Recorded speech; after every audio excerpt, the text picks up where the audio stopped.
మీకో విషయం చెప్పనా? నేను రీసెంట్‌గా మిల్ మేకర్ పులావ్ అయితే చేశాను. ఎలా చేశానో చూపిచ్చేస్తాను చూసేయండి.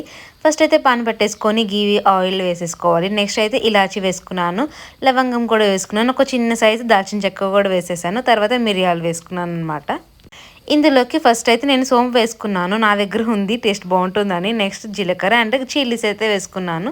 నెక్స్ట్ ఇందులోకి పొడుగ్గా కట్ చేసి పెట్టుకున్న ఆనియన్స్ అయితే వేసేసుకున్నాననమాట. తర్వాతొచ్చి అలా అలా కలిపిన తర్వాత ఫ్రెష్‌గా దంచి వేసుకుంటే టేస్ట్ బావుంటుంది. బట్ నా దగ్గర ఆల్రెడీ స్టోర్ చేసుకున్న పేస్ట్ అయితే ఉంది. జింజర్ గార్లిక్ పేస్ట్ అదైతే వేసేసుకున్నాను ఇందులోకి.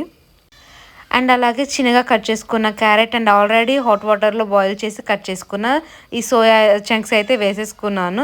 అండ్ తర్వాత ఇందులోకి నార్మల్‌గానే పసుపు, ఉప్పు, కారం వేసేసుకున్నాను. నేనైతే ఇందులో కొంచెం కర్డ్ గూడా యూజ్ చేశాను. టేస్ట్ అయితే నాకు నచ్చిద్దనమాట. మరి మీ ఇష్టం మీరు వేసుకోవాలా లేదా అని. ఇందులోకి పుదీనా అండ్ కరివేపాకు వేసుకున్నాక ఇందులో కొంచెం హోమ్‌మేడ్ గరం మసాలా అయితే యాడ్ చేశాను. ఈ గ్లాస్‌తో నేను 2 ½ రైస్ అయితే తీసుకున్నాను అనమాట. ఆల్రెడీ సోక్ చేసి పెట్టేశాను. ఇందులోకి 1:2 రేషియోతో నేను వాటర్ అయితే తీసుకున్నాను. ఎందుకంటే నేను brown rice and normal rice mix చేసిన రైస్ యూజ్ చేస్తున్నాను.